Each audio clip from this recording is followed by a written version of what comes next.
Okay, so we're going to start with 2C. We're still sort of just finishing up minstrel shows, what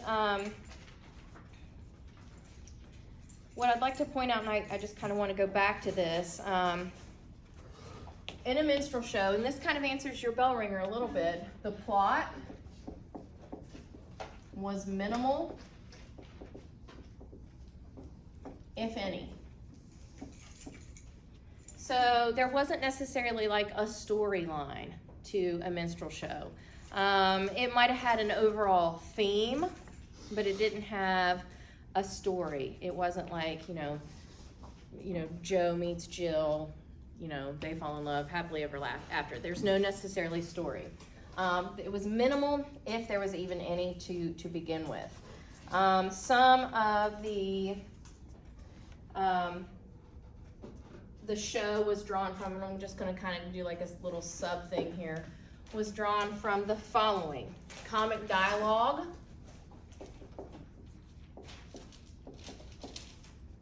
GUE, dialogue, dances. Your book doesn't mention these, but they were specifically called sand dances. And what that was is that would be a board, much like a piece of plywood, like an 8x4 piece of plywood. And the gentleman depicting the African-American person would reach down into his pants pocket, and he would throw sand out on the ground, not the ground, but that wooden board. And then in his shoes, he would sort of it would make like a gritting sound, like how you would like make a sandpapery sort of sound. So it would make that sort of sound, and he would make he would do a dance, much like we saw on that Cotton Watts performance. Like, did you see him? He was kind of doing a lot of like shuffle work with his feet. So if he had thrown the sand out, you would have heard a shh, shh, shh, shh, and so that became the nickname of sand dances. So not only was it, I mean, there were just regular dances in there, but specifically there was this sand dance, and that's what the blackface performers would perform, were these things called sand dances. And they had acrobats. Oops.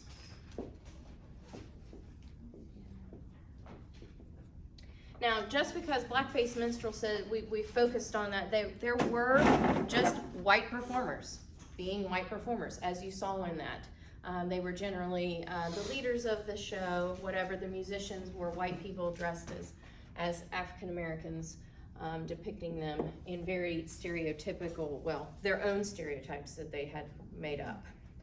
Blackface songs, instrumental pieces.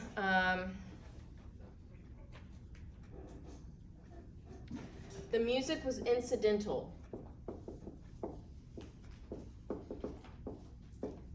Oops, incidental. And that's because there wasn't any plot. So because there wasn't really any plot or any main theme, I could play anything. I could have somebody do a stand-up comedy act about, Bob and his dog.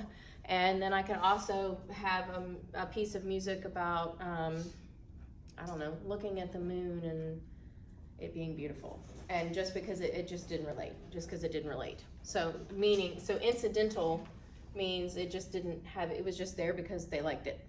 They stuck it there. It didn't necessarily enhance or anything to any of the action. Finally, D, so these are sort of like characteristics that we're talking about. In the comic dialogue, there were things called stump speeches. Your book doesn't mention that, but I feel like that's important.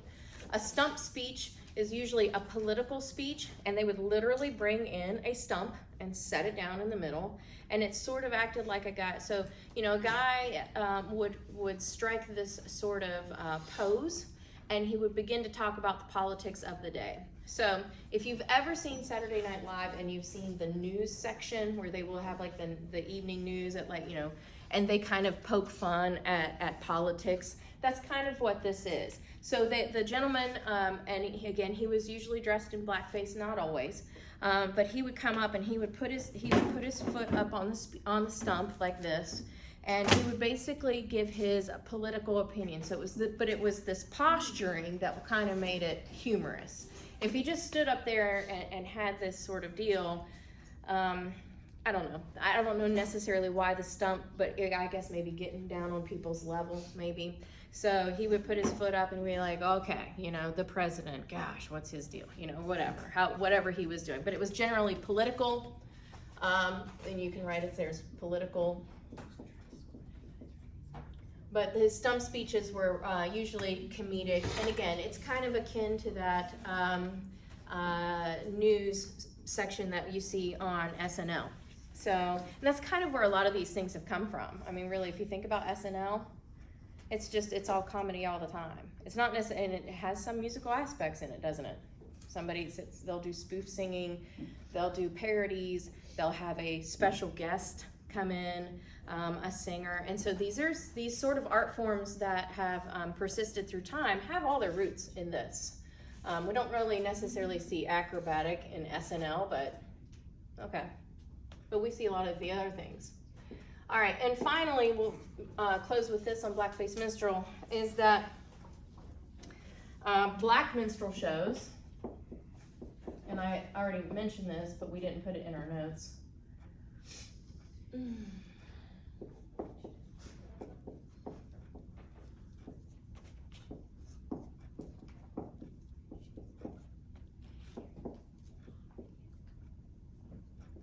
Black minstrel shows with black performers became not necessarily popular, and I'll tell you why in just a minute.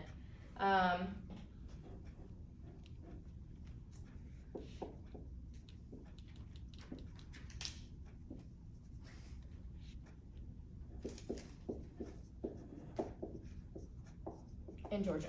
So they began around 1865 in Georgia. And the deal with these guys is that they African Americans thought, okay, well shoot, this is so popular, I'll just go ahead and we'll do my own. I don't have to have anybody else doing this. I can do my own show. But again, you have to think about the time period in which this was occurring. 1865, you're still just now coming out of the Civil War. West Virginia just seceded from Virginia from the South, and we became our own bona fide state. So with that being said, you have all of these folks and all of this craziness happening. Just because the government said you were free doesn't mean that the people, doesn't mean you just changed culture like that, okay?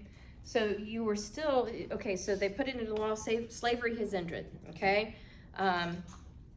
Black women, black children, black men, they are all free. So on the law books, they're free. But are you changing the mind of that plantation owner? The law doesn't influence the mind. It can sometimes over time, but the law doesn't change culture. Culture moves much slower than the law books, and sometimes culture moves faster than the law books. For example, let me give you two examples. Now, let me preface by saying this one where I'm going to show that culture moves faster than the law. I'm not putting out an opinion, okay? So this is just an example, largely, the United States feels, the majority of the United States feels on a social level, which means the people feel that gay rights are a thing and that they should be married and experience the same things like insurance and things like that, okay? But do all of the laws in the United States reflect that? No, they don't. Some do, some don't. Some states do, some states do not. So that's an example where culture is pushing ahead of where the laws are. In this case, back at 1865, the laws went faster than what the people were ready. Not necessarily ready, wanted, okay? And that even goes, we often villainize the South and put the North in a hero sort of position, which is not true. The North is still not out of villain territory, because even though the North advocated much for the abolishment of slavery. And that's a good thing. And the South did not. They're still both, even though Lincoln said, okay, no more slavery, this is the end. What did you still have in the North? Did that mean at that point in time that all men and women were created equal? If so, would there have been segregation for the next almost 100 years? So it was a step. I'm not going to take anything away from that. It's a step in the right direction. But you have to really think objectively. I mean, we're taught this as little kids, right? Yeah? It's touchy, but we're taught this as little kids. North, abolished slavery. Lincoln, hero. And he is, okay? I'm not taking anything away from that, okay? But if you fail to step back as a thinker, think and see big picture, yeah, that was a step in the right direction, kudos. But when you are moving masses of people from one thought process to another, that takes time. And it's unfortunate, it takes time. And that wasn't everybody, but our laws were not, our laws didn't necessarily, our laws were a little ahead of the people at this time in the 1860s. So with that being said all of that to say this. 1865 in Georgia, first of all, you're in the South. Okay, South was a little more harsh, and like when I said, we villainize the South sometimes a whole lot more than the North. But the South in Georgia is not going to be as kind as perhaps northern Pennsylvania, okay, to the free black man at this point in time. Both are still going to be segregated. Both areas of the country is going to be still entrenched in racism. But the laws are going to favor a black man in Pennsylvania more so than they will in Georgia at this time. So when these black minstrel shows began to propagate and develop in Georgia, because now these are free men, these are men that are wanting to make a living, an honest living, provide for their families. And they come up with this idea like, well, we'll just do the same thing. So they get together some materials, they get together tents, they do things. They go out and they set on the road, and what happens is a lot of times you saw in the video, there was like train cars, right? Or wagons moving things from town to town. Their wagons would be shot up, their horses would be killed, their tents would be set on fire. They largely, on the large part, the white men who did blackface minstrel did not want this to happen, so that this didn't happen for very long. So, and our book doesn't say that, and this book is an overview. Another book that I have, and the reason why I know this, another book that I have that I kind of teach from the sides, and this is, again, I'm going to put on like a high school hat for a minute to give you a little college professory insight. They will use a lot of other books to supplement, and then they'll put it in there without necessarily citing that particular book. So this textbook that I'm thinking of, that I've read all this from, is called The History of American Popular Music, which just deals with American popular music for an entire semester or for an entire year. This book spends like the first 5 or 6 chapters in the United States, and then we jump over to Europe and like learn about Mozart and all those guys with the powdered wigs. Okay, so in defense of our own textbook, they only can spend so much time. You understand what I'm saying? So I'm kind of supplementing with other things that I've read that I feel like A, you should know, and B, that I should feel that I should hold you responsible for. Okay, so just know that that does happen. Well, that wasn't in our book. Okay, but if it was in a lecture, then that professor can say, well, I've talked about it. You see what I'm saying? Okay, so just trying to prep you for that. So this, because of the competition of the white men who were doing the blackface minstrel shows, they didn't last very long. They annihilated them and prevented them from performing, okay? All right, so any questions, comments, concerns about this before we leave it? There's so much more that I could spend an entire month talking about this and its influence into our present day culture. And if I have time before Christmas break and we finish a test or whatever, then maybe I will, because it's very interesting. But for the sake of this, we're gonna leave this right now if you guys don't have any questions. Okay, so we're on C.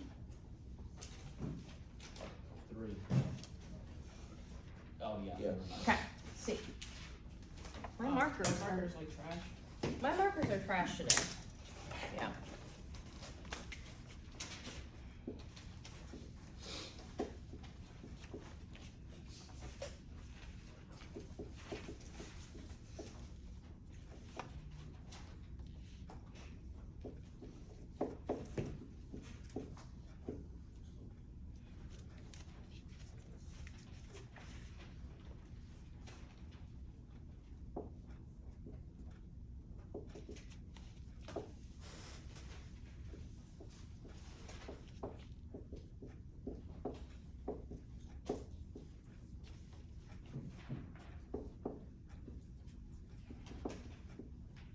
Okay, if I were to give this a subheading, this is what it would be.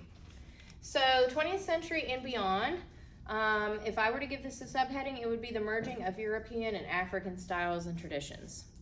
Musical traditions, I should put in there. Musical, I'm gonna write that right there. Musical styles and traditions. We have a huge push in the advent of recordings, radio, television. So we have this huge technological push that we've never seen before. And not only does it, as far as huge goes, it happens fast. The advancement of technology in the past 150 years is so significant, and how it's changed our lives as people, it's pretty unreal. I mean, you have to think about it. Like, okay, so you've got like, let's just take it back to Jesus for a minute, okay? So Jesus, right? Jesus's day to present, all right? Okay, so no technology, no electricity, none of that craziness for like hundreds and hundreds and hundreds. Roman Empire, Constantinople. I mean, even prior to this, you know, you've got Egypt, the Egyptians, you know, you've got the Sumerians, you know, all of this stuff. I mean, yes, advancements have been made, such as like, you know, the Bronze Age, the Iron Age, building materials, clothing, textiles, blah, blah, blah, blah, blah, blah, blah. But then all of a sudden, like, you know, the electricity. So here's present. I mean, like you're talking about hundreds and hundreds, if not thousands of years, okay? And in the past, let's see, it's 2021, 1921, 120 years, the past 120 years. Think about how much has been progressed in the last 120 years. Recording, music, technology, devices, microwaves, electricity, radio waves, just satellites, space, air flight. So you've gone thousands, you've gone a millennia of years, and then in the past 120 years, it's, and even that technology is going still even faster. It's still accelerating now, simply because, I mean, think about, I'm thinking about in my lifetime, and you can think about in yours too. In my lifetime, I've gone from no cell phone, no computer,